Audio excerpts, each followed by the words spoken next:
is very successful is because they have a law that provides that 70% of their content in their local television stations are local. That's how Nollywood grew. Also, there is a question here by a Gen Z. Let me just look at that question. Okay, here. I have a message here that says, please ask the incoming Waziri, what is his plan on ensuring that there is no gap of miscommunication or disconnect between the government and the youth Gen Z and Gen Alpha? Does he plan to have an advisor who is this age group so that they can advise him? Asante. Yeah. Yes, Junnet?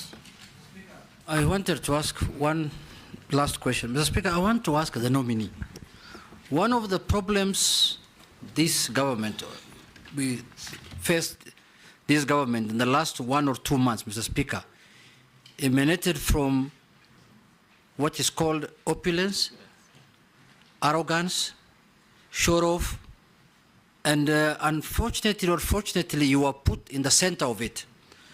What is your reply to that? Or what do you say about that?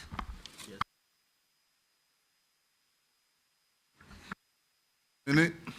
Thank you, Mr. Speaker. Let me start by, yes, I agree with Honorable Cholet that, Mr. Speaker, we should be holding world championships. You remember we held the was it under 17 or under 20? Yes. Most of those athletes, yeah, under 20, and we were in Kasarani, and most of those athletes now are at the Olympics. Mr. Speaker, I believe that if we deliver the infrastructure we have talked about to the standard required, we should be able to host it at the next available opportunity. And I want to thank the Honorable Cholet that should I be confirmed, she will also be willing to support, Mr. Speaker, and that is patriotism. That's an act of patriotism. And number two is that this law, I know we have a policy in Kenya, I think it was put at the time of Honorable Tuju, if I'm not wrong, that says 60% of the content should be local, but as a policy, as a directive. But I think we need to move it to law.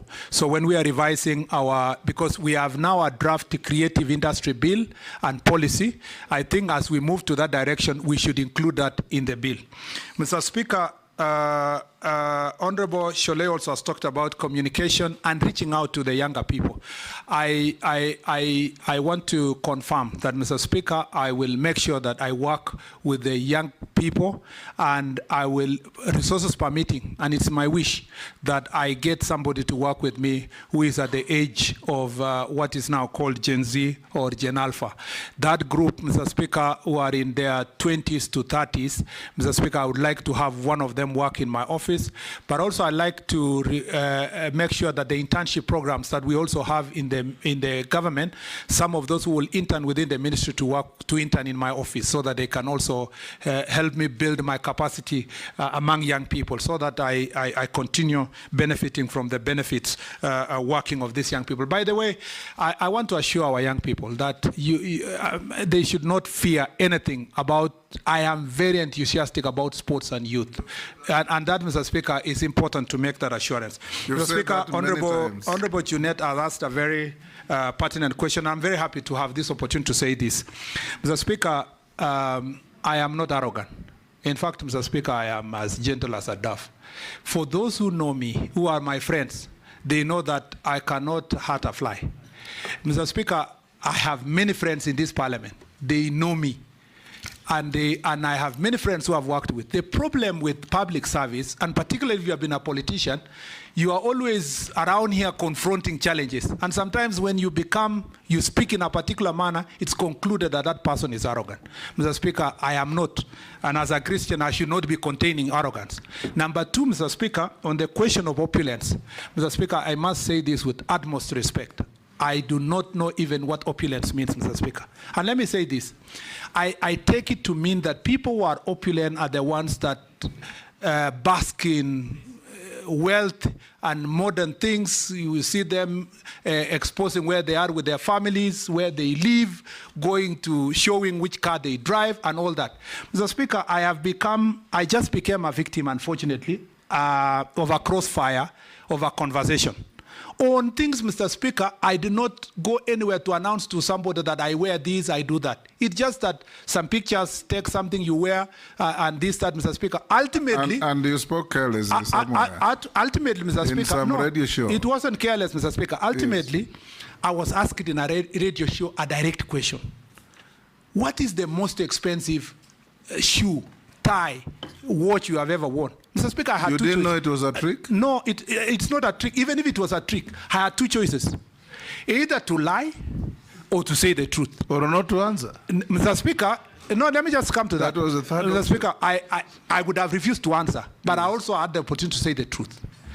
And by saying that truth, Mr. Speaker, having been put that question to me, Mr. Speaker, it was not by my own choice to go and say, and Mr. Speaker, you know, for me who has grown up as a son of a squatter in Embobut Forest, you know that even when we were growing up, if you get one shoe or one watch like the one I got when I was in primary school, that is your Sunday best.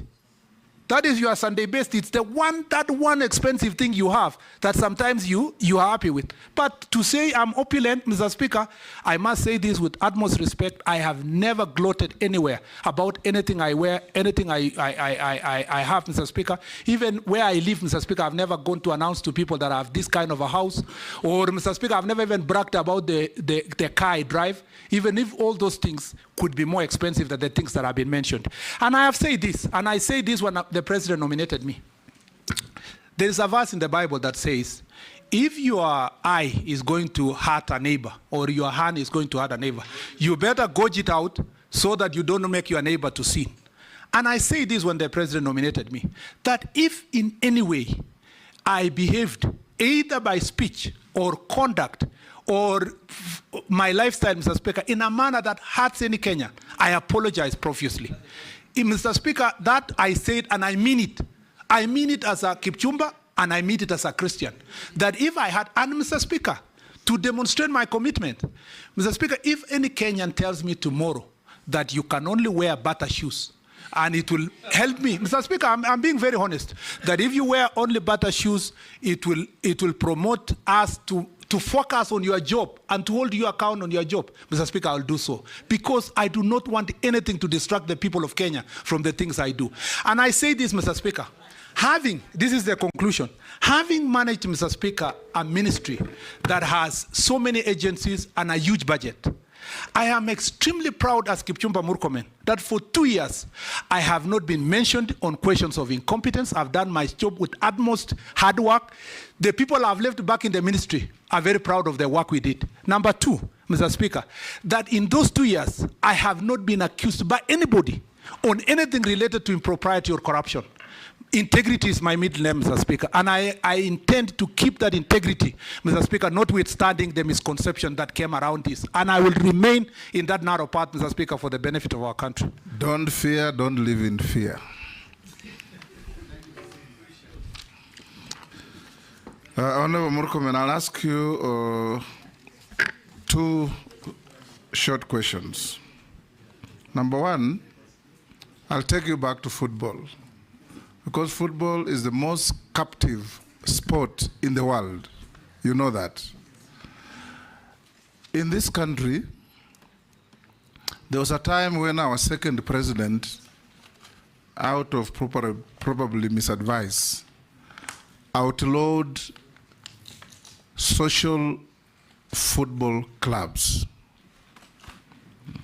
World over, if you go to Germany, if you go to UK, all those clubs are born out of social groupings. Emirates, we have my team, Arsenal. You have Manchester United, you have Man City, you have Bayern Munich, Bayer Leverkusen, all this. Can you, pardon? Our team. You also have our team, and you have Murkomen's team called Manu. If you find favor with this committee and become a CS, would you consider formulating policy to the extent that corporates don't have to run football teams, but they can sponsor football teams? I don't understand why breweries should be running a football team.